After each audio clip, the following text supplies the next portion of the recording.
그게 박철민 배우가 처음으로 이제 드라마 데뷔를 그때 단역으로 한 인연으로 뭐 제가 좀 부탁하면 뭐 잘 들어주는 것 같습니다. 아직까지. 아직까지는. 우리 김영진 교수님은 사실 전직이 KBS PD인데 예. KBS에서 유명한 프로 예를 들면 봉숭아 학당 이런 거 대박. 그다음 또 텔레토비 뚜비 이런 것들 다 PD를 했습니다. 그래서 아주 유명한 또 동화나라 그런 것도 했죠? 아, 엄마와 함께 엄마와 함께 동화나라 이런 것도 하시고 유명한 PD셨습니다. 그리고 우리 정치형은 이제 한국학중앙연구소 옛날 정신문화연구원이라고 했죠. 예. 그게 지금은 한국학중앙연구소로 바뀌어서 거기 인문지리학 교수도 있고 저는 그냥 유튜버입니다. 녹색당 대표 김정일이었습니다. 네, 저 이제 임기가 끝났고 정의당 그 공동 네. 대표. 어쨌건 이 책이 저희가 이제 책이 나왔는데 이 책이 이제 두 번째 나온 책이라고 그러죠. 우리 정치형 교수님이 이 책의 경위랄까 첫 번째, 두 번째 좀 비교해서 좀 설명해 주시면 좋을 것 같아요. 예, 예. 뭐 저 이 선문에 보면 제가 썼는데요. 이 책은 원래 그 아까 말씀드렸듯이 이 두 친구가 셀수스 협동조합이라고 하는 그 사회적 협동조합을 하는데요. 그 협동조합은 카피 레프트 운동을 합니다. 카피라이트가 이제 우리가 흔히 저작권이라고 하는데, 그러니까 저작권 없는 세상을 만들자. 그래서 이제 좀 모든 그 이런 콘텐츠를 무상으로 서로 공유하고 나눠 쓰자는 그런 운동을 하고 있는데요. 근데 1971년에 이것이 한국이라는 사진집이 나왔어요. 6권으로 된 굉장히 큰 그 사진집이 있었는데 사실은 그 사진집이 잘 팔리지는 않았어요. 그래서 그 사진집을 내신 분이 이제 조성봉이라는 그 사진 작가 겸 출판이 있는데 그분이 이제 그 사진집을 내시고 뭐 출판사도 안 되고 그리고 뭐 좀 이따가 돌아가셔가지고 책이 사장되기 되었는데 그분의 따님이 그 6권의 이제 그 사진집을 거기에 담겨져 있는 사진들을 무료로 써도 좋다고 셀수스 협동조합에 기증을 해주셨습니다. 그래서 이제 그 저희가 이제 그 사진들을 쭉 봤는데 전국을 돌아다니면서 당시에 뭐 명승지라든지 또 뭐 중요한 곳 이런 것들을 다 사진으로 남겼어요. 그래서 이걸 가지고 어떻게 좀 활용을 할 수 있을까 그런 생각을 하다가 아이디어를 낸 게 당시 71년에 찍은 그 장소에 가서 지금 가서 그 사진을 똑같이 찍어가지고 똑같은 구도로 서로 비교를 해보면 어떨까 이런 그 아이디어를 가지고 시작을 했습니다. 근데 마침 그때 그러니까 2022년 2년 전인데 그 우리 김영진 친구가 또 잘 섭외를 해가지고 경향신문에 저희가 연재를 하게 됐어요. 그래서 지금도 이제 계속해서 경향신문에 2년 넘어 연재를 하고 있는데 매주 금요일 날 그 반세기 기록의 기억이라는 제목으로 지금 이 책에 실려 있는 것들을 컬럼으로 우리가 쭉 써왔습니다. 그래서 그 첫 번째 해그 2020년 쓴 그 칼럼을 모아가지고 작년에 이런 책을 냈어요. 그래서 여기 뭐 오신 분도 계시면 작년에도 여기서 요 피막골에 내려온 남산의 토끼 굉장히 이상한 제목인데 이게 이제 출판사에서 좀 책이 잘 팔릴까 싶어서 이런 제목을 정했고요. 네. 그래서 이제 그 작년에 이 책을 냈고 그리고 이제 또 1년 동안 쓴 책을 모아가지고 요번에 이제 이렇게 두 번째 책입니다. 그래서 이게 그 첫 번째 이게 두 번째 책인데요. 저희가 첫 번째 책을 이제 사실 그때 편집자가 이제 공들여 낸다고 좀 특이하게 냈어요. 이렇게. 그래서 좀 종이도 이게 좀 만화책 오히려 좀 레트로 옛날 그 분위기로 글자체도 네. 그렇고 근데 사실 저희가 좀 나이 든 사람이 보기에는 사진도 좀 너무 적고 글씨도 너무 좀 적고 그렇죠. 책이 너무 적어서 그래서 이제 그게 좀 불만이었는데 이번에는 이제 좀 출판사를 저희가 바꿨어요.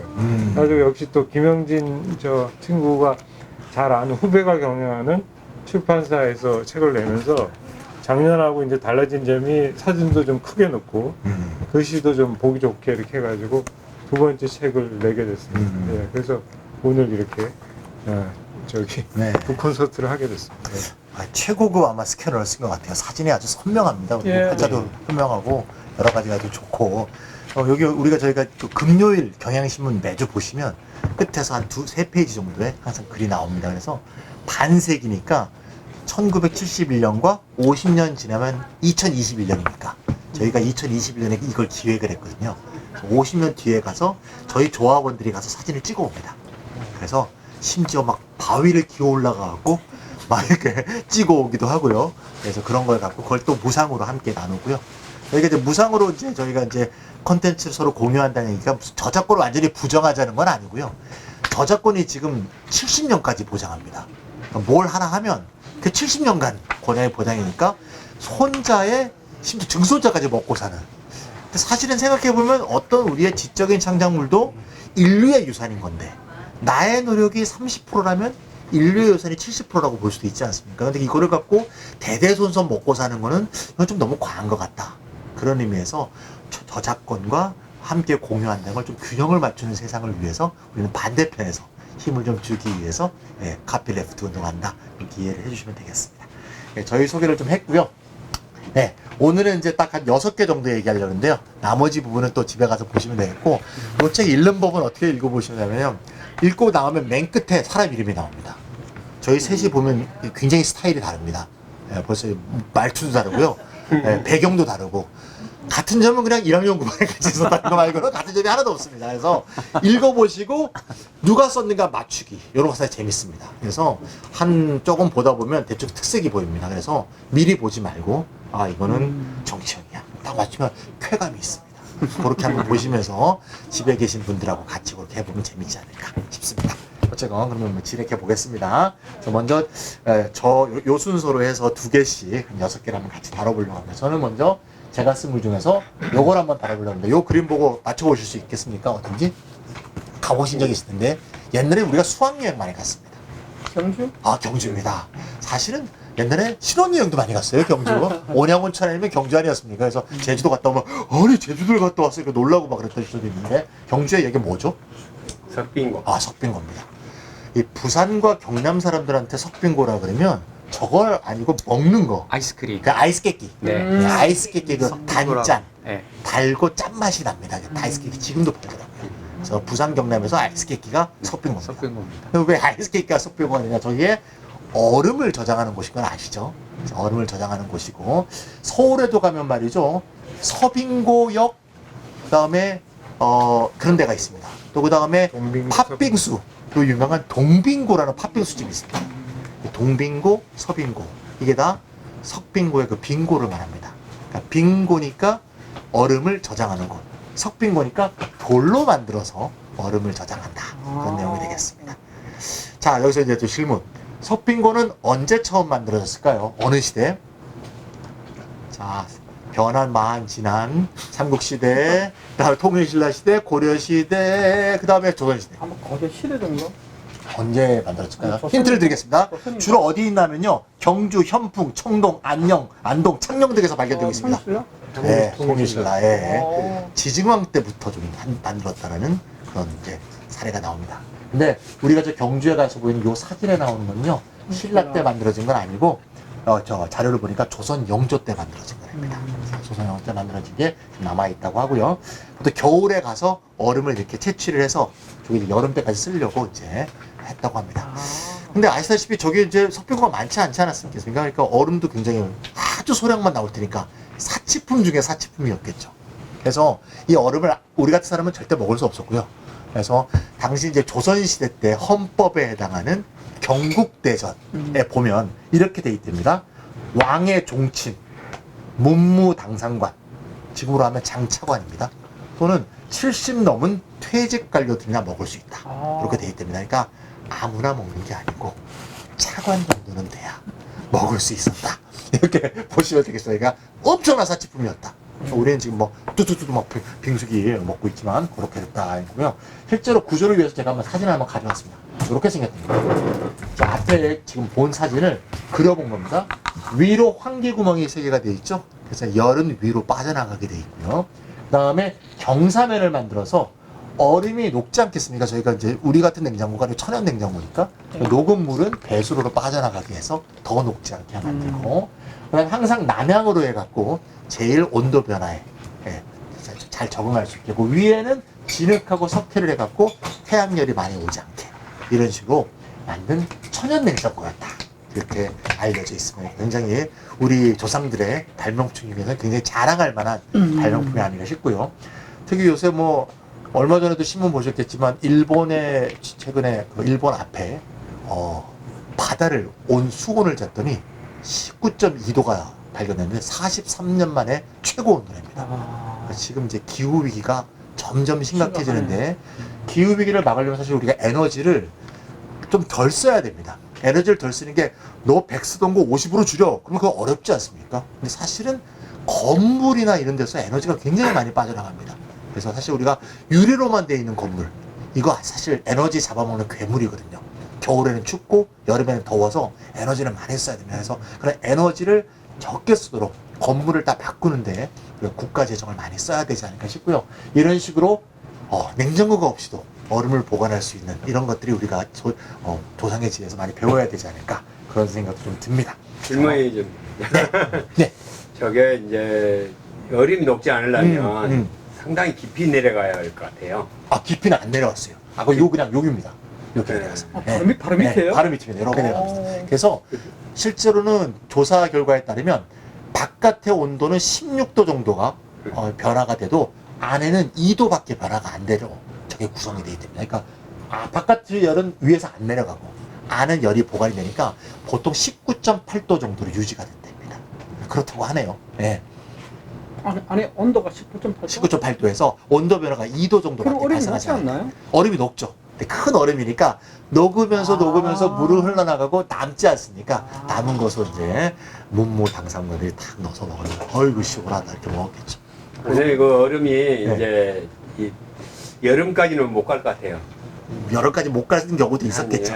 뭐한 5월 정도면 다 녹지 않을까. 그러면 아마 저걸 이제 관리하는 사람이 친호곤을 당하지 않았을까.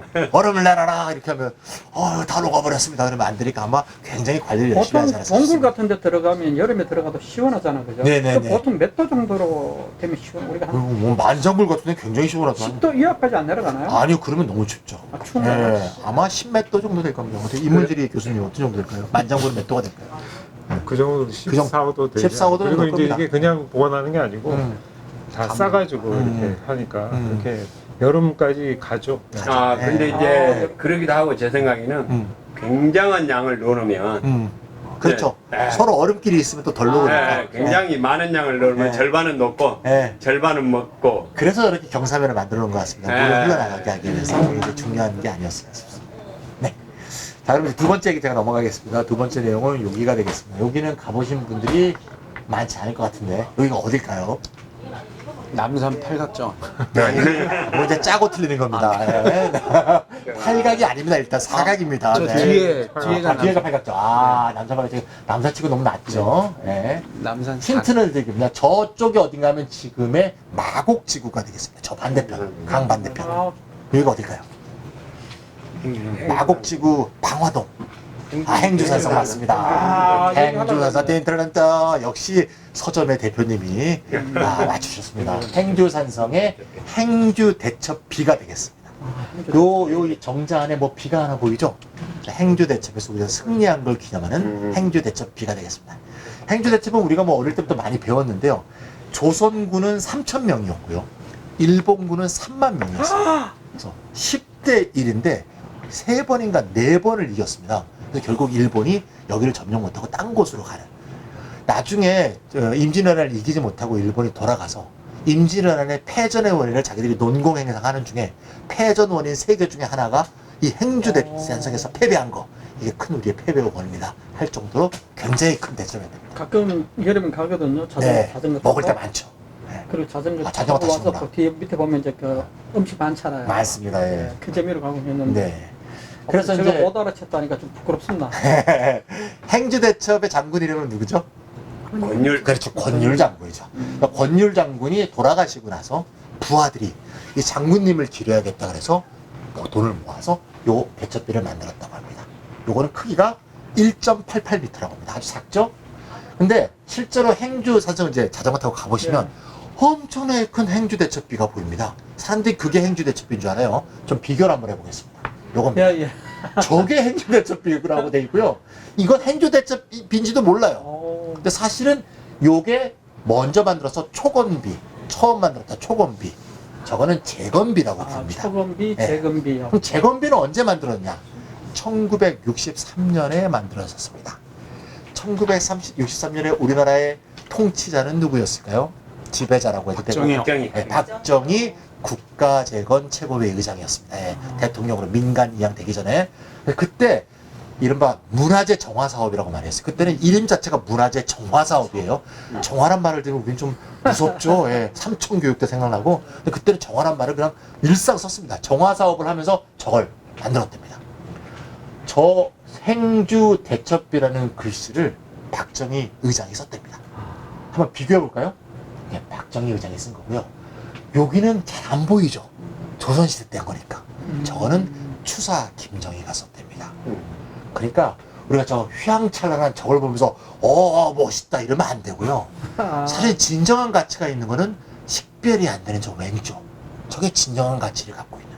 아니 함께 목숨 걸고 싸운 장군의 부하가 장군님을 생각하면서 만든 그거 진짜 가치 있는 거 아니겠습니까? 그래서 이것도 좀 꼭 좀 읽어서 한번 가서 보시다 합니다. 잘 판독이 안 됩니다. 그 정도로 달아버렸습니다. 자, 여기서 이제 또 질문 들어가겠습니다. 행주 대첩이고요. 행주 대첩은 우리가 옛날 어릴 때 배울 때 이 아녀자들이 그 앞치마에 돌을 가져다 와서 이 돌을 막 집어 던져갖고 일본군을 격퇴했다. 이렇게 우리가 배웠습니다. 그럼 이 앞치마로 돌을 옮겼다고 하여 행주산성에서 돌을 옮겼기 때문에 이 앞치마가 행주치마라고 불리겠다. 이런 설이 있고요. 거꾸로 행주치마라는 이름이 먼저 있었고 행주치마로 나누다 보니 저 대첩을 행주대첩이라고 부르게 되었다. 이런 두 가지 설이 있습니다. 행주치마가 먼저였을까요? 행주대첩이 먼저였을까요? 어느 게 맞을까요? 행주치마. 행주. 네. 대첩이요. 행주대첩. 예. 역시 청중들이 너무 좋습니다. 예, 우리 연극에 살면서 아시죠? 예, 배우, 그다음에 대본, 관객. 예, 관객이 없으면 연극이 성립이 안 됩니다. 예, 너무 감사합니다. 둘 다 틀렸습니다. 일단 행주산성이란 행주란 말이 옛날부터 있었고요. 옛날부터 행주라고 불렀답니다. 그럴 때부터란가 행주치마도 문헌에 보면 저 대첩이 있기 70년 전에 행주치마란 말을 이미 쓰고 있었답니다. 그러니까 두 개가 이름이 일치한 거는 그냥 우연인 거고요. 더 문제는 것은 행주산성이 가보시면 돌산성이 아니고요. 흙으로 된 산성입니다. 흙산성입니다. 여러분들 산에 가보시면 돌로 된 산도 있고 흙으로 된 산도 있듯이 산성이 돌로 된 산성이 아니고 흙으로 된 산성이란 건 뭘 말해주냐? 흙보다 돌이 더 튼튼하겠죠, 산성이. 근데 왜 흙산성이냐?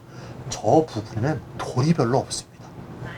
3만 명한테 던지려면 3번만 던져도 9만 개인데 그거로 다 3만 명이 쓰러졌다는 것도 이상하지만 돌이 별로 없습니다. 그리고 저 전쟁은 미리 계획된 전쟁이 아니라 아주 우연적으로 벌어졌고요. 당시 전쟁이 벌어질 때 주변에 민가가 하나도 없었답니다. 사실상 아녀자들이 돌을 옮겨갖고 이 돌로 싸워서 이겼다는 건 그냥 뭐라 그러죠? 우리가 그러니까 뭔가 이 민중의 상상력으로 만든 얘기다. 근데 그래서 많은 이제 역사학자들이 이 고양시청에 전화를 해서 이거 틀린 얘기니까 좀 고쳐라. 그랬더니 그분들 대답이 이렇게 대답합니다. 우리도 틀린 건지 압니다. 이렇게 해야지 더 재밌어 합니다. 그냥 놔둡니다. 그래서 가보면 역시 그렇게 써 있습니다. 행주치마로 눈물겹게 옮겨서 뭐 이렇게 돼 있습니다. 한번 말아주면 재밌을 것 같고요. 좀 옆에 이 고향 옆에 가면 이제 고향이 있잖아요. 고향 옆에 가면 스타필드라고 있습니다. 신세계에서 지금 가보셨죠? 고향도 있고 하남도 있고 뭐 지나가는 보셨을 것 같아요. 고향의 스타필드 옆에 가면요, 뭐가 있냐면 밥 할머니 석상이라는 게 있어요.